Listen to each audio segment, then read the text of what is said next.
আহা, এই সংসারে অমৃত পান করার জন্য সবাই তৈরি হয়ে বসে রয়েছে, কিন্তু বিষ পান করার জন্য কেউ সামনে আসেনি।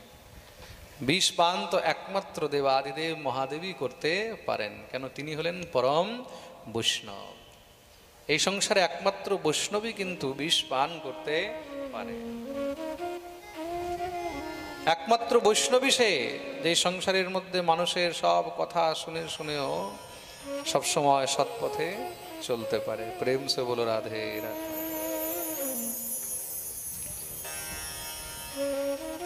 মহাদেব কিন্তু অত সহজে মহাদেব হননি, বাকি সব হলো দেব, আর তিনি হলেন দেবেরও দেব, মহাদেব। দেখুন, এই সংসারের মধ্যে মহাদেব সাজা খুব সহজ, কিন্তু মহাদেব হওয়া অনেক কঠিন। মহাদেবের সঙ্গে তুলনা করা খুব সহজ। আজকাল অনেকে মহাদেবের ভক্ত সেজে গাঁজা খায় না, তাই তো? মহাদেবের ভক্ত বম ভোলে, আহা কি সুন্দর মহারাজ বম ভোলে বলে গাঁজা টানছে। প্রথম কথা তো মহাদেব জীবনে কোনোদিন গাঁজা টানেননি। যারা এই প্রকারের মহারাজ পাখণ্ড ছড়িয়েছে তাদেরকে একমাত্র দুষ্ট বলে মনে করা উচিত। মহাদেব জীবনে কোনোদিন গাঁজা স্পর্শ করেননি। খুব মন দিয়ে শুনবে। তা যারা বলে যে মহাদেবের প্রসাদ আমরা খাচ্ছি গাঁজা, তাহলে তাদেরকে একটু বিষও খেয়ে দেখা উচিত। মহাদেবের প্রসাদ, মহাদেব বিষও তো খেয়েছেন, তোমরা একটু বিষ খেয়ে দেখাও। সেই বেলায় তো কেউ সামনে আসবে না। প্রেম সে বলো রাধে রাধে। অনুকরণ যদি করতে হয় তাহলে পুরোটাই করতে হবে, আর না হলে শুধু শ্রদ্ধারূপী অর্ঘ্য অর্পণ করতে হবে। প্রেম সে বলো রাধে রাধে। মহাদেব তো কখনো কখনো মল হলে কাপড় চোপড় খুলে দিয়ে একদম মহারাজ দিগম্বর হয়ে ঘুরে বেড়ায়। একটু তুমিও ঘুরে বেড়াও, পারবে? এই সংসারে মহারাজ কখনো ভগবান আর ভগবত তত্ত্বদের সঙ্গে কোনো সময় তুলনা করিতে নেই। তারা হলো সমর্থবান, তারা হলো সমর্থবান, তারা সব কিছু করতে পারেন। তারা বিষও খেতে পারেন, তারা অমৃত পান করতে পারেন। দেবতারা অমৃত পান করেও কিন্তু অমর নয়, খুব মন দিয়ে শুনবে। আর মহাদেব বিষ পান করেও অমর, মৃত্যুঞ্জয়। মহাদেবের নাম কি? মৃত্যুঞ্জয়, যিনি মৃত্যুকে জয় করে রেখেছেন। বলিয়ে মহাদেব কি। শ্রাবণ মাস চলছে তো এখন, মহাদেবের একদম প্রিয় সময়। এই শ্রাবণ মাসের মধ্যে যেই জীব মহাদেবকে দুধ অর্পণ করে, বিল্লপত্র অর্পণ করে, তাতে মহাদেব তার উপরে অত্যন্ত প্রসন্ন হয়ে থাকেন। খুব মন দিয়ে শুনবে কিন্তু। মহাদেবকে দুগ্ধ অর্পণ করলে মহাদেব তাতে অত্যন্ত প্রীত হইয়া থাকেন। বিল্লপত্র অর্পণ করলে মহাদেব তাতে অত্যন্ত প্রীত হইয়া থাকেন। কেন? মহাদেবকে যখন দুগ্ধ বিল্লপত্র অর্পণ করা হয় তাতে মহাদেব অনেক শান্তি পায়।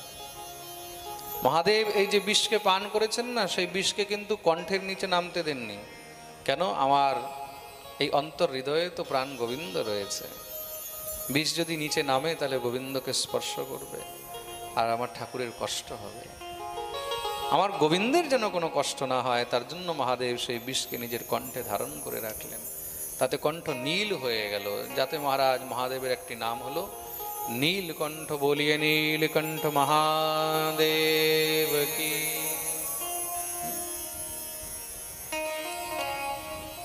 সেই বিষকে ধারণ করার কারণে মহাদেবের শরীরে খুব জ্বালা হয়। তো যখনই মহারাজ বিল্লপত্র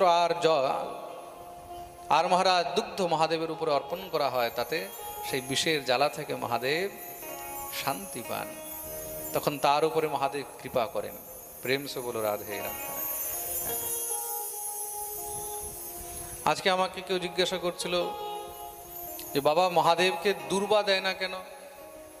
মহাদেবকে কি দুর্বা দেওয়া উচিত না উচিত না?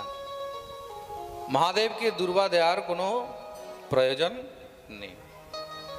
মহাদেবকে যদি দুর্বা অর্পণ করো তাতে কোনো অপরাধ নেই, কিন্তু মহাদেবকে দুর্বা অর্পণ করার কোনো প্রয়োজন নেই। আমরা কোনো দেবতাকে যখন কোনো বস্তু অর্পণ করি, কিসের জন্য অর্পণ করি? ফর্মালিটি নাকি? দিতে হবে বলে দেব, বা লোক দেখাবার জন্য? তাহলে আমরা কিসের জন্য অর্পণ করি? কোনো দেবতাকে যখন আমরা কোনো বস্তু অর্পণ করি, তখন তার একমাত্র কারণ হলো আমার প্রদত্ত সেই বস্তু গ্রহণ করে যেন সেই দেবতা প্রসন্ন হয়, যেন তিনি প্রীত হন, খুশি হন। তা মানুষ খুশি কিসে হয়? যার যেটা প্রিয় বস্তু তাকে সেই জিনিস দিলেই সে খুশি হয়। যার যেটা প্রিয় বস্তু নয় তাকে তুমি যদি জবরদস্তি ঢুকিয়ে দাও, তার কোনো ফরাক পড়বে না। প্রেম সে বলো রাধে রাধে। মহাদেবকে যেই বস্তু প্রিয় তাকে সেটাই দেওয়া উচিত। গণেশকে যেই বস্তু প্রিয় তাকে সেটাই দেওয়া উচিত। নারায়ণকে যেই বস্তু প্রিয় তাকে সেটাই দেওয়া উচিত। প্রেম সে বলো রাধে রাধে। যেই দেবতাকে যেই বস্তু প্রিয় তাকে সেই বস্তুই সবসময় অর্পণ করা উচিত। তাছাড়া অন্যান্য তুমি যতই কিছু দাও তাতে কোনো লাভ নেই। আমাকে কোনো বস্তুর ধরে নাও প্রয়োজন নেই, এখন কেউ যদি আমাকে জবরদস্তি সেই জিনিস দেয় তখন আমি কি করব? কি করব? তার উপরে খুশি হব? না না, কখনোই নয়। হ্যাঁ, আমাকে কোনো জিনিস খুব প্রিয়, সেটা আমার কাছে যতই থাকুক, কিন্তু কেউ যদি সেটা আরো আমাকে দেয় তবুও আমি তার উপরে খুশি হব। বাহ, এ আমার প্রিয় বস্তু দিয়েছে। তদ্রূপ যখন কোনো দেবতাকে তুষ্ট করতে হয়, যখন কোনো দেবতাকে প্রসন্ন করতে হয়, তখন তাকে তার প্রিয় বস্তু অর্পণ করা উচিত। তা মহাদেবের প্রিয় বস্তু হলো বেলপাতা। প্রিয় বস্তু হলো বেলপাতা। মহাদেবের প্রিয় বস্তু হলো দুধ, মহাদেবের প্রিয় বস্তু হলো দই, মহাদেবের প্রিয় বস্তু হলো আখের রস। প্রিয় বস্তু কি? আখের রস। আখের রস দিয়ে মহাদেবকে স্নান করাতে পারো। মহাদেবের প্রিয় বস্তু হলো কুশ, জলের মধ্যে কুশ দিয়ে মহাদেবকে স্নান করাতে পারো। মহাদেবের প্রিয় হলো গঙ্গা জল, গঙ্গা জল দিয়ে মহাদেবকে স্নান করাতে পারো। এগুলো হলো মহাদেবের প্রিয় বস্তু। খুব মন দিয়ে শুনবে কিন্তু। মহাদেবের প্রিয় ধাতু হলো রজত। রজত মানে চাঁদি। চাঁদির পাত্রের মধ্যে রেখে তুমি মহাদেবকে অভিষেক করতে পারো, স্নান করাতে পারো। মহাদেবকে ঘরের মধ্যে যেখানে রেখেছো তার নিচে কোনো চাঁদির পাত্র দিয়ে মহাদেবকে রাখতে পারো, তাতে মহাদেব খুব প্রসন্ন হয়। যার যেটা প্রিয় বস্তু, যার যেটা প্রীত বস্তু, তাকে সেই বস্তু অর্পণ করলে সে আরো বেশি প্রসন্ন হয়ে থাকে। প্রেম সে বলো রাধে রাধে। সে তখন তাকে গলায় ঝুলিয়ে রাখে, যা চাইবে তখন সে তোমাকে একদম সহজেই দিয়ে দেবে। হ্যাঁ, প্রিয় বস্তু অর্পণ করো। এই যে আমাদের এখানে ভক্তরা এত সুন্দর মালা বানাচ্ছে, মালাগুলো আমাকে এত ভালো লাগে, আমি আর গলার থেকে খুলি না। অন্য জায়গায় দেখবে পাঠের মধ্যে আমাকে মালা পরায়, আমি খুলি রেখে দিই, 5 মিনিটও মালার মধ্যে মালা পরি না। হ্যাঁ, একটা মালা খুব প্রিয়, বেলি ফুলের মালা যদি কেউ আমাকে পরায় তাও আমি 4 ঘন্টাও পরে থাকতে পারবো। এত সুন্দর মালা বানাচ্ছে, আজ পর্যন্ত এত পাঠ করলাম, কিন্তু এত সুন্দর মালা আমাকে আজ পর্যন্ত কোথাও বানিয়ে পরায়নি।